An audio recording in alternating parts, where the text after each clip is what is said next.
Hello viewers. मैं विकास आप सभी का स्वागत करता हूं अपने इस यूट्यूब चैनल पर। और आज का टॉपिक है कंट्रोल पैनल वायरिंग। आने वाले कुछ मिनटों में हम जान पाएंगे कंट्रोल पैनल वायरिंग में कौन कौन सी वायरिंग एसेसरी उपयोग किया जाता है और इन सारे एसेसरीज को लगाकर पैनल बोर्ड की वायरिंग कैसे करते हैं। तो चलिए जानते हैं इसके बारे में डिटेल में। Control panel wiring wiring accessories required are.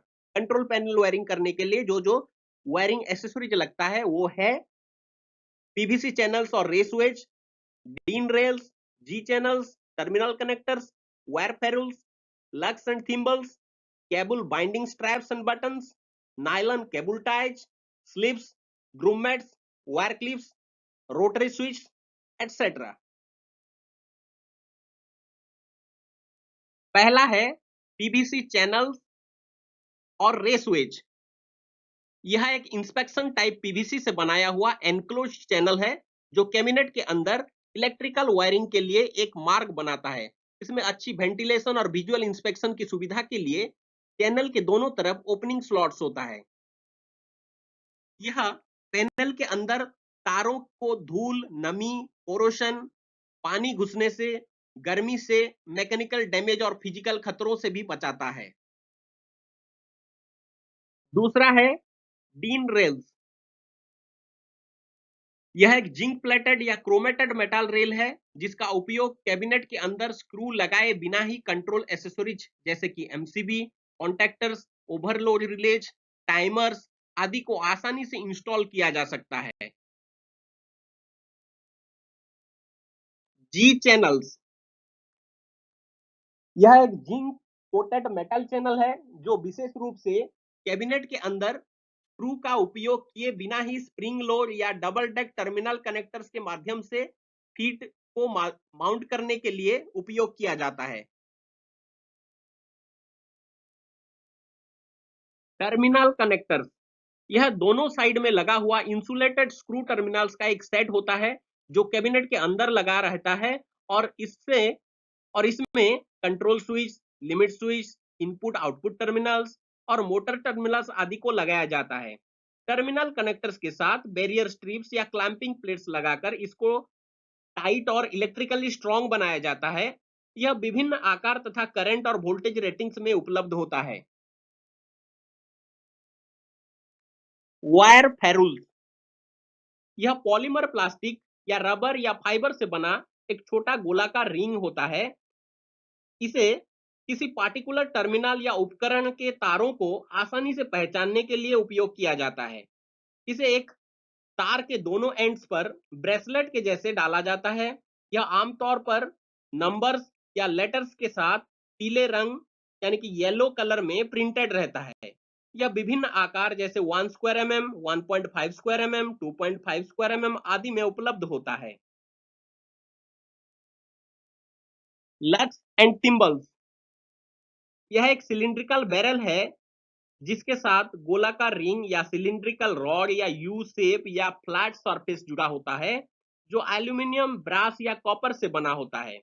लग्स and थिम्बल्स को टर्मिनल एंड में क्रिम्पिंग टूल के द्वारा क्रिम्पिंग करके वायर और केबल के साथ जोड़ा जाता है जिससे कनेक्शन का स्ट्रेंथ और इलेक्ट्रिकल कंडक्टिविटी बढ़ता है और वायर लूज नहीं होता और वायर में स्पार्किंग भी नहीं होता। स्पार्किंग से भी बचा जा सकता है। यह 1 square mm, 4 square mm, 25 square mm, 70 square mm, 125 square mm आदि विभिन्न आकार में उपलब्ध होता है। Cable binding strap and button. यह पॉलीमर या पीवीसी से बना हुआ एक पतला बेल्ट है जिसमें नियमित दूरी पर छोटे छोटे छेद होते हैं जिसका उपयोग बटन की सहायता से केबल और तारों को बांधने के लिए किया जाता है। यह हीट और इलेक्ट्रिसिटी के लिए अच्छा इंसुलेटर है और इसे बार बार रीयूज भी किया जा सकता है। यह आमतौर पर 8 mm, 10 mm, 12 mm चौड़ाई में उपलब्ध होता है। Nylon cable ties. यह एक प्रकार का बांधने वाला चीज है जो बहुत सारे तारों को बांधने के लिए उपयोग किया जाता है। यह नायलॉन टेप से बना होता है जिसमें दांत होने के कारण यह आसानी से तारों को कसने के काम में आता है। इसे रीयूज नहीं किया जा सकता। रीयूज करने के लिए दूसरे प्रकार का केबल टाइज उपलब्ध होता है। यह अलग अलग रंग, लंबाई और चौड़ाई में उपलब्ध होता है। सस्ता होने के कारण और व्यवहार में आसान होने के कारण इसे व्यापक रूप से प्रयोग किया जाता है।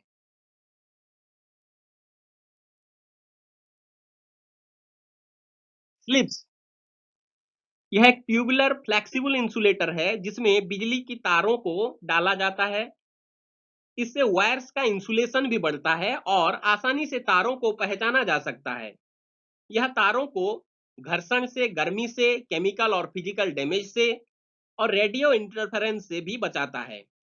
यह अलग रंग, अलग प्रकार और अलग-अलग सामग्री जैसे कि carbon fibre, fabrics, Teflon, fibre glass, nylon, polyethylene wrap, braided metal और हीट सिंक स्लिप्स से बनता है। ड्रूम मैट्स जब केबल को पैनल के होल में से गुजरना होता है, तब केबल को ग्रूमेट्स के अंदर डालकर इसे पैनल होल में लगाया जाता है, जिससे केबल का इंसुलेशन खराब नहीं होता है। यह प्लास्टिक कोटल मेटल से बनता है और केबल को बेंड, कट, ब्रेक, स्ट्रेन से बचाता है। यह पैनल में धूल, मिट्टी, गंदगी, पानी, कीड़े और चूहों के प्रवेश से रोकता है। इसे ग्लैंड्स भी कहते हैं। वायर क्लिप्स यह एक बांधने का उपकरण है जिसका उपयोग केबल को या तारों को सुरक्षित तरीके से बांधने के लिए किया जाता है। रोटरी स्विच रोटरी स्विच का उपयोग आमतौर पर लेथ मशीन, मिलिंग और ड्रिलिंग मशीनों में किया जाता है। यह आसानी से उपयोग किया जा सकता है। इसमें एक लीवर या नॉब होता है जिसको घुमाकर इसका इस्तेमाल किया जाता है। इसके अंदर हार्ड पीवीसी से बना हुआ ब्लॉक्स होता है। रोटरी स्विच से कई सारे कार्य किया जा सकता है जैसे कि on off switching, manual forward reverse operation, motor को चलाने में manual forward reverse operation, manual star delta switching, ये सब यूज किया जाता है। इसको पोल चेंजिंग के लिए भी उपयोग किया जाता है। Steps of panel wiring panel wiring step को हम 8 भागों में बांट सकते हैं। पहला है लेआउट, फिर दूसरा है मार्किंग, तीसरा ड्रिलिंग एंड कटिंग, चौथा माउंटिंग, पांचवा राउटिंग, छठा कनेक्शन, सातवां बंचिंग और आठवां टेस्ट। चलिए एक star delta starter with forward reverse connection के लिए एक कंट्रोल पैनल डिजाइन करते हैं।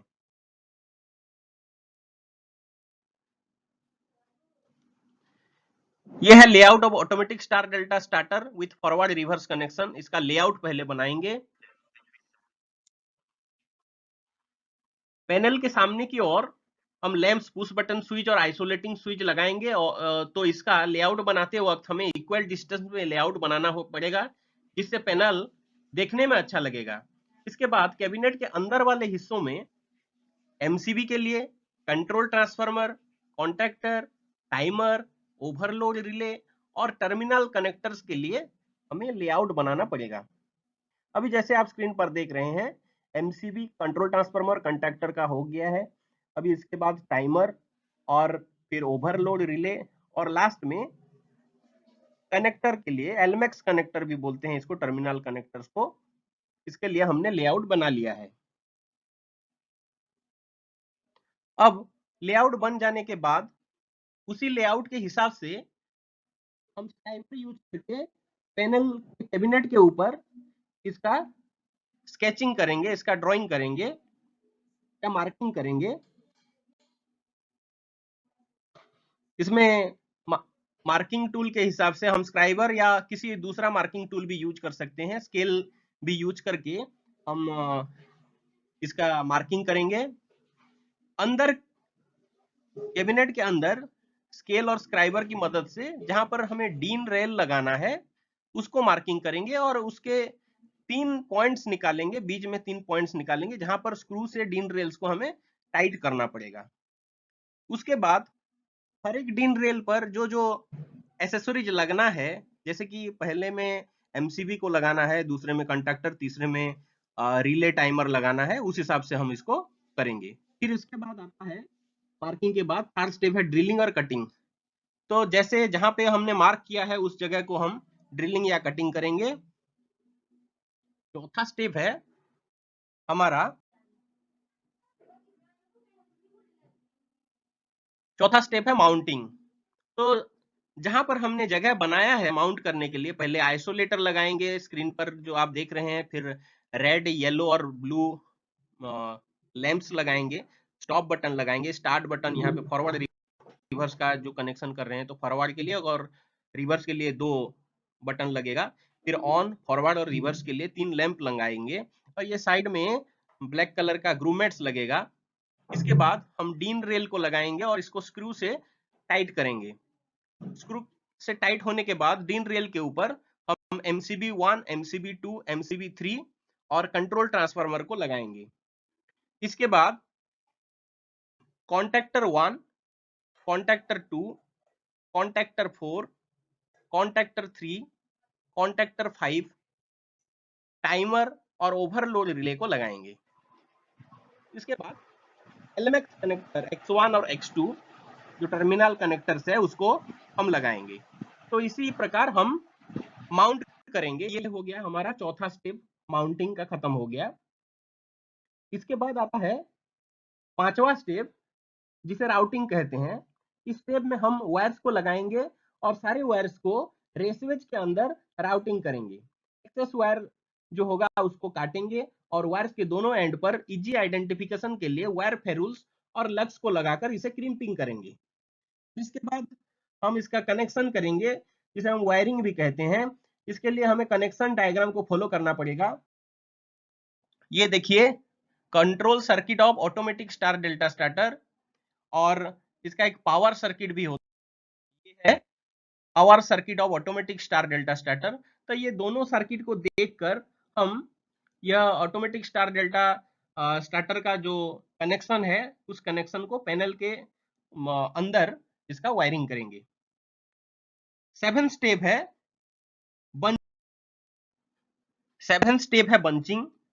बंचिंग में देखिए, ये है हमारा कंट्रोल पैनल। वायरिंग के बाद ऐसे ही दिखेगा। जहां पर भी वायर्स लूज रहा होगा उसको राउटिंग करेंगे हम, उसमें नायलॉन केबल टाइज लगाकर इसको टाइट करेंगे और जो एक्सेस वायर रहेगा उसको काट देंगे।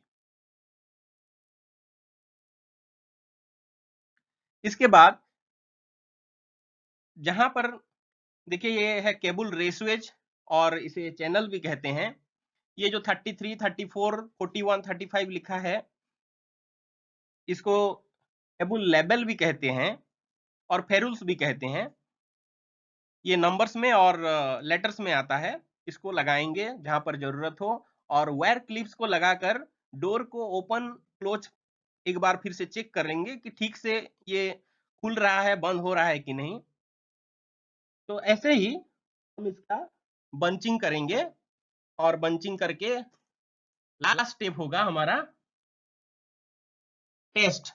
कंट्रोल पैनल को सप्लाई देने से पूर्व हमें open circuit test, short circuit test, earth continuity test आदि करना पड़ेगा और सारे टेस्ट का रिजल्ट अगर सही आए तो हम पैनल को एनर्गाइज कर सकते हैं। तो ऐसे ही वायरिंग एक्सेसरीज और कंट्रोल एलिमेंट्स को लगाकर हम एक पैनल बोर्ड का डिजाइन कर सकते हैं और उसका वायरिंग भी कर सकते हैं। आशा करता हूं आपको यह वीडियो अच्छा लगा होगा। वीडियो पसंद आया है तो लाइक और कमेंट करना ना भूलिए। अगर आपने अभी